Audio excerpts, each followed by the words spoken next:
Hello everyone, good morning. आपके अपने YouTube channel climax competitive class में आपका स्वागत है। आप लोग इस चैनल के सहारे कॉम्पिटिटिव एग्ज़ाम की तैयारी कर सकते हैं। मैं आप लोग के सामने कॉम्पिटिटिव मैथ्स पढ़ाने जा रहा हूं। ये मैथ्स बहुत इंपॉर्टेंट होता है। इस टॉपिक जो आज का है वह आपका सिंपल इंटरेस्ट है, साधारण ब्याज। साधारण ब्याज में मैं ऐसा क्वेश्चंस लेकर आए हैं जो हमेशा एग्जाम में पूछे जाते हैं। आप लोग देखते होंगे कि अगर कोई धनराशि 4 वर्ष में इतना रुपया हो जाता है और 5 साल में इतना रुपया होता है तो वह धन ज्ञात करना है। ऐसे ऐसे क्वेश्चंस बहुत सारे एग्जाम में पूछे जाते हैं। तो मैं आप लोग को बहुत अच्छा ढंग से और बहुत अपना कॉन्सेप्ट से बताने जा रहा हूँ। ये कॉन्सेप्ट बहुत इंपॉर्टेंट है, आप उसी कॉन्सेप्ट से बनाइएगा। तो ये चैनल को अगर आप सब्सक्राइब नहीं किए हैं तो प्लीज़ सब्सक्राइब करने का कोशिश कीजिएगा, ठीक है। तो चलते हैं क्वेश्चन की ओर। आप क्वेश्चन नंबर 1 से लेके 4 तक जो दिया गया है ये टाइप संख्या 3 से है। सिंपल इंटरेस्ट का टाइप संख्या 3 से है। 1 से लेके 4 तक आपका सेम क्वेश्चन लगेगा। मैं आप लोग को 4 क्वेश्चन क्यों लेकर आया है, ताकि एक क्वेश्चन समझ में ना आए, 2 नहीं आए, 3 आए तो चौथा जरूर आएगा समझ में, ठीक है। तो सबसे पहले क्वेश्चन को जानते हैं क्या कह रहा है। साधारण ब्याज पर दिया गया कोई धन 3 वर्ष में 690 रुपया तथा 5 वर्ष में 750 रुपया हो जाता है तो वह धन ज्ञात करें। कहीं कहीं आपका आर निकालने के लिए रहता है, रेट निकालने के लिए, ठीक है। तो ऐसे क्वेश्चंस को आप लोग किस प्रकार से बनाते हैं? ट्रिक्स तो बहुत सारे यूज करते हैं, लेकिन आप कॉन्सेप्ट से बनाइए।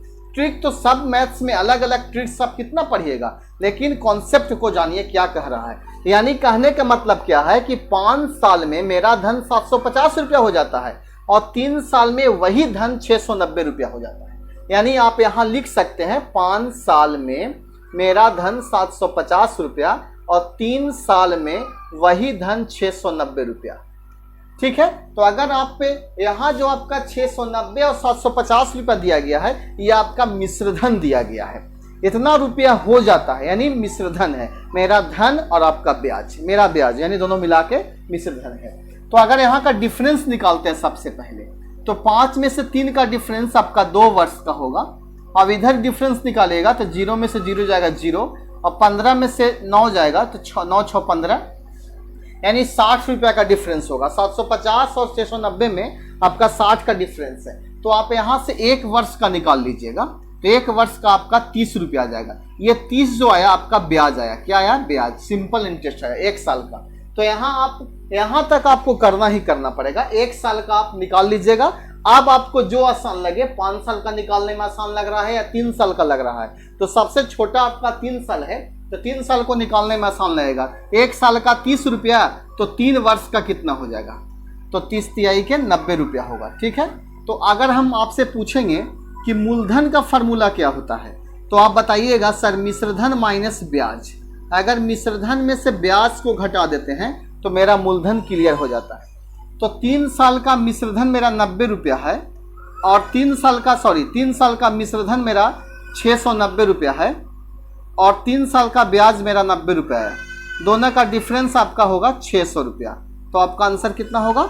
600 होगा। यानी फर्स्ट क्वेश्चन का आंसर आपका 600 होगा। यानी एक बार आप फिर से समझने का प्रयास कीजिएगा। 5 साल का आपका मिश्रधन आपका 750 और 3 साल में इतना रुपया 690। पहले 5 में से 3 का घटा दिए 2 साल। 750 में 690 घटाए 60 रुपया, यानी 2 साल का मेरा ब्याज हुआ 60 रुपया। तो 1 साल का 30 रुपया हुआ। अब यहाँ के बाद आप कंफ्यूज नहीं होइएगा, पहले 5 या 3 में से किसी एक का निकालिएगा जो आपको सिंपल लगे। तो 3 साल का निकाल लिए तो 90 रुपया हुआ। तो 3 साल का मेरा ब्याज 90 है और 3 साल का मेरा मिश्रधन कितना है? 690। तो 90 रुपया मेरा ब्याज अगर माइनस कर लेते हैं मिश्रधन में से तो जो धन बचेगा वह मेरा मूलधन हो जाएगा। तो मेरा मूलधन कितना हो गया? 600 रुपया। तो ये क्वेश्चन आपको समझ में आया होगा, ठीक है। क्वेश्चन नंबर 2 की ओर चलते हैं। 2 भी जस्ट इसी प्रकार से क्वेश्चन पूछा गया है। आप क्वेश्चन को देखिए किस प्रकार से पूछा गया है क्वेश्चन। साधारण ब्याज पर कुछ राशि 2 वर्ष में 744 रुपया और 3 वर्ष में 816 रुपया हो जाता है, मूलधन क्या है? जस्ट उसी प्रकार से क्वेश्चन है। तो जस्ट सबसे बड़ा रहता है, जैसे देखिए 3 साल में, तो यहां लिखिए 3 वर्ष में 816 रुपया और 2 वर्ष में 744 रुपया। आप इधर डिफरेंस निकालिएगा तो 3 साल में 2 साल को घटाइएगा तो 1 वर्ष डिफरेंस होगा और 816 में 744 को आप घटाइए, ठीक है। तो 6 में से 4 जाएगा 2, 11 में से 4 जाएगा 7 4 11, और 7 में से 7 जाएगा 0, ठीक है। एक साल का मेरा ब्याज 72 रुपया हुआ, तो दोनों में से किसी एक का निकाल लेते हैं, तो 2 साल का निकाल लेते हैं। 2 साल का मेरा ब्याज हो जाएगा 144 रुपया। एक साल का 72 रुपया, 2 साल का 144 रुपया, ठीक है। ये मेरा 2 साल का ब्याज क्लियर हो गया, और ये मेरा 2 साल का मिश्रधन हो गया। तो मूलधन निकालना है, तो मिश्रधन में से ब्याज को घटा देंगे, तो मेरा मिश्रधन 744 और ब्याज 144। आपका आंसर कितना होगा? 600 रुपया होगा। डिफरेंस निकालिएगा तो आपका आंसर 600, यानी फर्स्ट क्वेश्चन का आंसर भी आपका 600 आया था और सेकेंड क्वेश्चन का आंसर भी आपका 600 आया। ये 2 क्वेश्चन आपको समझ में आया होगा। 2 क्वेश्चन इस प्रकार से और है, अगर समझ में नहीं आता है तो इतना करने पर भी अगर समझ में नहीं आता है तो आप मेरे कमेंट बॉक्स में जरूर लिखिएगा, ठीक है।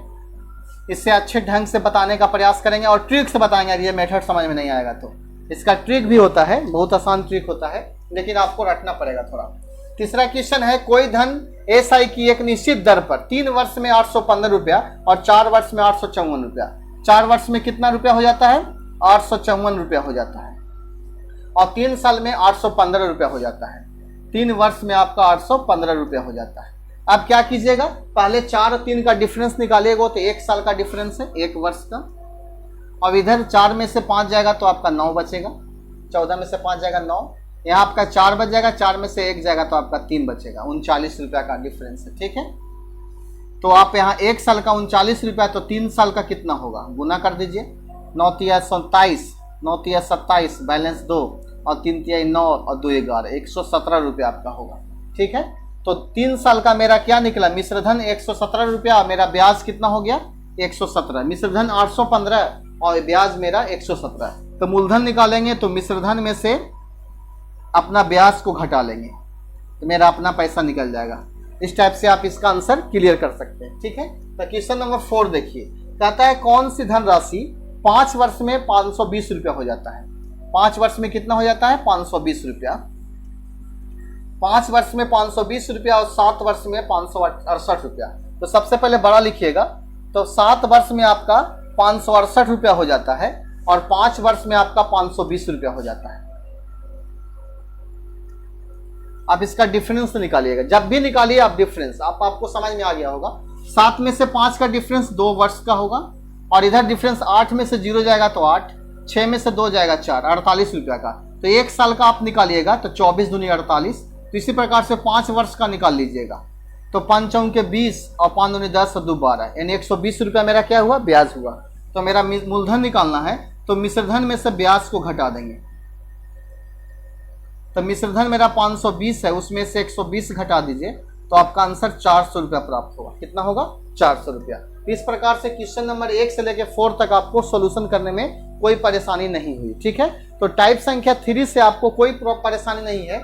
चलते हैं टाइप संख्या 4 में आप लोगों को बताने चाह रहा हूं। आज 4 में मैं आप लोगों को 2 क्वेश्चन बताएंगे और 1 क्वेश्चन आपका होमवर्क रहेगा, ठीक है। उस क्वेश्चन को आप बनाइएगा।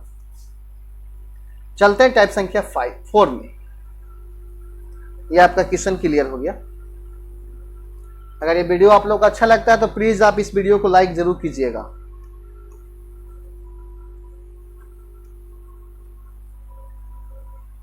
जो आपका टॉपिक चल रहा है वह टॉपिक आपका है साधारण ब्याज, सिंपल इंटरेस्ट। इसके बाद आपका चलेगा कंपाउंड इंटरेस्ट, ठीक है।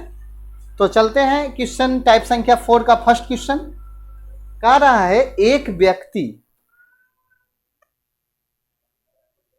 लाइट प्रॉब्लम, क्वेश्चन क्या कह रहा है, पहले क्वेश्चन को पढ़िए। कहता है एक व्यक्ति 10,000 रुपया में कुछ को 8% तथा शेष को 10% वार्षिक दर पर उधार देता है। यदि उसको 980 रुपया वार्षिक ब्याज के प्राप्त होता है तो उसने 8% पर कितना धन उधार दिया था। ऐसा क्वेश्चन बहुत सारे एग्जाम में पूछे जाते हैं। थोड़ा लाइट का प्रॉब्लम होगा, आप मैनेज कीजिएगा। कहता है एक व्यक्ति 10,000 रुपया, तो यानी मान लीजिए कि आपके पास 10,000 रुपया है, ठीक है, मान लीजिए सपोज, यानी कुछ को 8%, कुछ को 8% और कुछ को 10% वार्षिक दर पर आप उधार दे दिए, सपोज मान रहे हैं, ठीक है। यदि उसको कुल 980 रुपया वार्षिक ब्याज मिलता है, कुल जो आपका ब्याज मिलता है 980 रुपया मिलता है। कितना मिलता है? 980 रुपया कुल ब्याज मिलता है, यानी उधार देने के बाद 1 साल में मिलता है। वार्षिक ब्याज के मतलब 1 वर्ष में। तो उसने 8% पर कितना धन उधार दिया था, यही आपका निकालना है। तो ऐसे क्वेश्चंस को आप एलिगेशन मेथड से बना सकते हैं या आप सिंप्लीफिकेशन मेथड से बना सकते हैं। जैसे देखिए, पहले सिंप्लीफाई मेथड देखिए। अगर 8% के धन को अगर P मानते हैं तो 10% के धन को आप 10,000 माइनस P मान सकते हैं, क्योंकि आपके पास टोटल धन कितना है? 10,000। तो साधारण ब्याज का सिंपल फार्मूला होता है P गुने R गुने T बटा 100 होता है। तो ये आपका ये P हो जाएगा, R आपका 8%, समय आपका 1 साल बटा 100, ये ब्याज आपका। और इसका 10,000 माइनस P इंटू 10 गुने 1 बटा 100, इसका ये ब्याज। और कुल ब्याज आपका 980 रुपया है। ठीक है, आप यहाँ से इसको कैंसिल कर सकते हैं, लेकिन अगर कैंसिल कर कीजिएगा तो आपका एलसीएम लेने में प्रॉब्लम्स होगा, इसलिए आप कैंसिल इसको मत कीजिए। 100 का एलसीएम 100 ले लीजिए। यहाँ आपका 8P और प्लस 10 से गुना होगा आपका 10,000 में, तो एक 0 और बढ़ जाएगा इसका, यानी 1 लाख हो जाएगा, और माइनस 10P होगा बराबर 980। आप क्या कीजिएगा, 1 लाख आपका जो कहते हैं हो जाएगा, और यह माइनस 10P में से 8P जाएगा 2P, और ये आप 980 में 2 0 और लिख दीजिए, 100 से मल्टीप्लाई होगा, यानी 98,000। तो 1 लाख में से 98,000 को घटाते हैं तो आपका 2P बराबर आपका होगा 1 लाख में 98 जाएगा तो 2,000 बचेगा, तो 1P बराबर का 1,000 रुपया आ जाएगा। तो क्वेश्चन पूछा था 8% के धन पर कितना उधार लिया, तो 8% पर P रुपया लिया था, तो P आपका 1,000 आया। तो आपका आंसर कितना हो गया? 1,000। अब इसको थोड़ा माइनस कीजिएगा क्योंकि लाइट थोड़ा सा प्रॉब्लम है। तो आप इस क्वेश्चन को आप एलिगेशन मेथड से देखिए किस प्रकार से बनाते हैं, बहुत ही आसान तरीका से एलिगेशन मेथड से बनेगा। देखिएगा, इसका आंसर 1,000 आया। ऐसे क्वेश्चंस मैं आप लोग को बहुत सारे बताएंगे ताकि आपको समझ में अच्छा ढंग से आ जाए, बहुत आसान तरीका से चलेगा। जैसे देखिए, सबसे पहले आप पे किसी को हम सपोज कि हम किसी से 10,000 रुपये लिए, ठीक है। 1 साल में मेरा ब्याज जो हुआ, साधारण ब्याज 980 रुपया हुआ, तो कितना दर मेरा था, कितना रेट से हम लिए थे, दर निकाल लेते हैं। तो दर वाला फार्मूला होता है सिंपल इंटरेस्ट गुने 100 बट्टा मूलधन गुने टाइम। तो सिंपल इंटरेस्ट आपका 10,000 है और गुने 100 बट्टा मेरा P कितना है, P मेरा कितना है, सॉरी सिंपल इंटरेस्ट आपका कितना है 980 रुपया है, और गुने कितना हो जाएगा 100, और मेरा P कितना है 10,000 और गुने समय 1 साल। 2 0 से 3 0 कैंसिल हो जाएगा, यानी आपका होगा 98 बट्टा 10, यानी 9.8%, 9.8% की दर से 10,000 रुपया का 980 रुपया ब्याज होगा 1 साल का। ठीक है, आप देखिए कुछ धन को 8% पे, ठीक है, और कुछ धन को 10% पे एलिगेशन मेथड से, और आपका टोटल धन 9.8%। ठीक है, आप 10 में से 9.2 घटाइएगा तो 0.2 होगा, और 9.8 में से 8 को घटाइएगा तो आपका बचेगा कितना 1.8। ये पॉइंट से पॉइंट कैंसिल, 2 एकम 2, 9 दूनी का 18, 1:9 हो जाएगा। ठीक है, तो आपसे पूछा गया था कि 8% पे कितना धन उधार लिया, तो 8 आपका 1 के अनुपात में है, तो 1 आपका ऊपर चला जाएगा, 9 और 1 आपका 10 हो जाएगा, और गुने टोटल धन आपका 10,000 था, 1 0 से 1 0 कैंसिल, तो आपका आंसर कितना होगा 8% बराबर 1,000 रुपया। तो ये क्वेश्चन आपको समझ में आया होगा, अच्छे ढंग से समझ में आया होगा, क्योंकि मैं आप लोग को अच्छे ढंग से समझाने का प्रयास किए हैं। ठीक है, तो ये आपके पास 2 कॉन्सेप्ट है ऐसे क्वेश्चन को, तो मैं आप लोग से विदा लेता हूं, और ये क्वेश्चन जो बच गया है शेष क्वेश्चन, तो कल के क्लास में आप लोग को इसको प्रोवाइड करेंगे और अच्छे ढंग से समझाने का प्रयास करेंगे। थोड़ा सा लाइट का प्रॉब्लम है आज, इसलिए मैं आज जितने तक क्वेश्चन छोड़ रहे हैं, और कल के क्लास में मैं आप लोग को ऐसा क्वेश्चन और बताएंगे, और उस जो होमवर्क देने वाले थे आज का क्लास मिस है, थोड़ा सा प्रॉब्लम को कष्ट को सहिए। ठीक है, बाय। अब इस वीडियो को देखने के लिए धन्यवाद।